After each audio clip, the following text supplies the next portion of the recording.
बिस्मिल्लाहिर्रहमानिर्रहीम। अस्सलाम वालेकुम।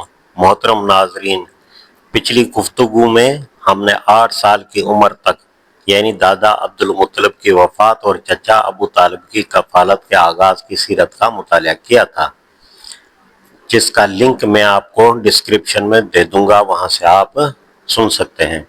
आज हम हुजूर अकरम सल्लल्लाहु अलैहि वसल्लम के बचपन, आप सल्लल्लाहु अलैहि वसल्लम के पाकीज़ा अखलाक, तमीर काबा के वाक़े, बहीर राहिब और मैसरा के साथ शाम के तजारती सफ़रों का अहवाल का मुताला करेंगे। तो शुरू करते हैं। जवानी के इब्तदाई अय्याम, पाकीज़ा किरदार और सफ़र शाम, बहीर राहिब। दादा अब्दुल मुत्तलिब की वफ़ात के बाद चचा अबू तालिब ने आप सल्लल्लाहु अलैहि वसल्लम को अपने साए में ले लिया था। जैसे जैसे आप सल्लल्लाहु अलैहि वसल्लम बड़े हो रहे थे, मक्का का हर शख्स आप सल्लल्लाहु अलैहि वसल्लम की आला सीरत और पाकीज़ा अखलाक का मोहतरम होता जा रहा था। जाहिलियत की खराफात से हिफाजत। ज़माना जाहिलियत में जब अरब के नौजवान नाच गाने और लहू व लहब की महफिलों में दिलचस्पी लेते थे, अल्लाह ताला ने आप सल्लल्लाहु अलैहि वसल्लम को उन तमाम बुराइयों से महफूज रखा। हज़रत अली रज़ी अल्लाह अन्हु की रवायत है कि रसूलुल्लाह सल्लल्लाहु अलैहि वसल्लम ने फरमाया, ज़माना जाहिलियत के उन कामों में जिनसे मक्का के नौजवान दिलचस्पी लेते थे, मैंने कभी हिस्सा नहीं लिया। अल्लाह ताला ने मुझे हमेशा उनसे बचाए रखा। सिर्फ 2 मरतबा ऐसा हुआ कि मैंने रात के वक्त मक्का में होने वाले किसी गाने बजाने के बारे में सोचा, लेकिन जैसे ही मैं वहां पहुंचा, अल्लाह ने मुझ पर ऐसी नींद तारी कर दी कि सुबह सूरज की गर्मी से मेरी आंख खुली। इसी तरह जब कुरैश के लोग अपने बुतों के मेलों और त्योहारों में शिरकत करते थे, तो आप सल्लल्लाहु अलैहि वसल्लम वहां जाने से सख्त गुरेज फरमाते थे। बुत परस्ती और शिर्क से आप सल्लल्लाहु अलैहि वसल्लम की ये नफरत फितरी थी, जो नबुव्वत से पहले भी आपकी ज़ात में नुमायां थी। सफ़र शाम और बहीरा राहिब का वाक़या। जब आप सल्लल्लाहु अलैहि वसल्लम की उम्र मुबारक तकरीबन 12 साल हुई, तो चचा अबू तालिब ने तजारती काफिले के साथ शाम का सफ़र करने का इरादा किया। कम उम्री की वजह से चचा आप सल्लल्लाहु अलैहि वसल्लम को साथ ले जाने का इरादा नहीं रखते थे, लेकिन जब काफिला रवाना होने लगा तो नन्हे मोहम्मद सल्लल्लाहु अलैहि वसल्लम अपने चचा से लिपट गए और फरमाया, चचा जान, आप मुझे किसके पास छोड़े जा रहे हैं? न मेरी माँ है न बाप। अबू तालिब का दिल पिघल गया और वो आप सल्लल्लाहु अलैहि वसल्लम को अपने साथ लेकर रवाना हो गए। ये काफिला जब बुसरा शाम के सरहद के इलाके में पहुंचा, तो वहां बहेरा नामी एक ईसाई राहिब रहता था। वो उमूमन अपने सोमय इबादतगाह से बाहर नहीं निकलता था, लेकिन उस दिन जब कुरैश का काफिला गुजर रहा था, तो उसने एक गैर मामूली मंजर देखा। एक बादल मुसलसल उस काफिले के एक नन्हे मुसाफिर साया किए हुए चल रहा था। बहीरा ने फौरन पूरे काफिले की ज़याफत का इंतजाम किया। जब सब लोग खाने पर पहुंचे, तो उसने देखा कि वो बच्चा सामान की हिफाजत के लिए पीछे रह गया है।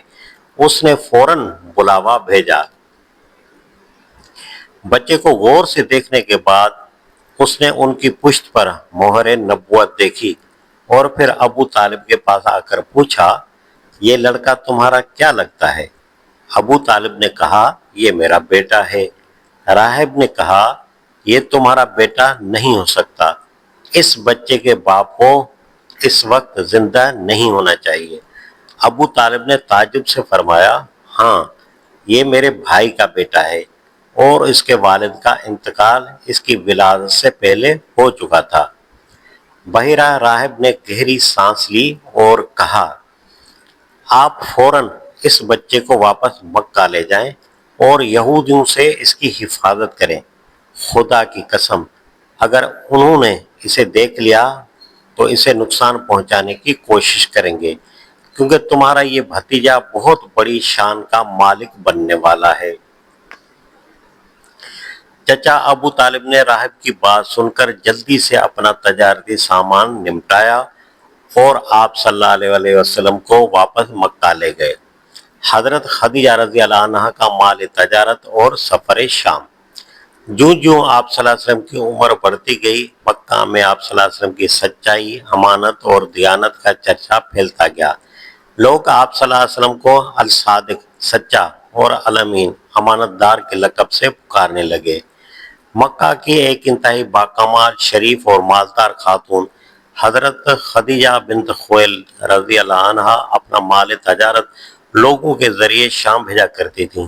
جب انہوں نے آپ صلی اللہ علیہ وسلم کے اخلاق اور امانت داری کا تذکرہ سنا تو انہوں نے پیغام بھیجا کہ آپ صلی اللہ علیہ وسلم کا ان کا مال تجارت لے کر شام جائیں اور وہ دیگر لوگوں کے مقابلے میں آپ صلی اللہ علیہ وسلم کو دگنا منافع دیں گی۔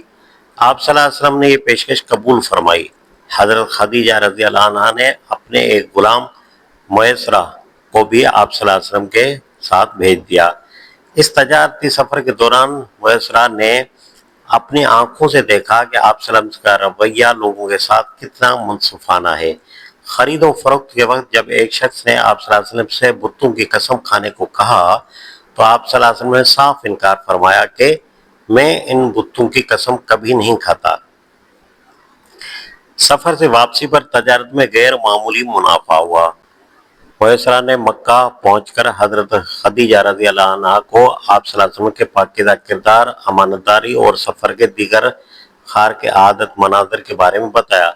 حضرت خدیجہ رضی اللہ عنہا آپ کے اخلاق سے اس قدر متاثر ہوئی کہ انہوں نے آپ صلی اللہ علیہ وسلم کو نکاح کا پیغام بھیج دیا، جسے آپ صلی اللہ علیہ وسلم نے اپنے چچاؤں کے مشورے سے قبول فرمایا۔ تعمیر کعبہ کے وقت پاکیزہ حیا۔ نشان نبوت کا ایک واقعہ اس وقت بھی پیش آیا جب آپ صلی اللہ علیہ وسلم کی عمر مبارک تقریباً 35 سال تھی اور قریش مکہ کعبہ کے اثر نو تعمیر کر رہے تھے۔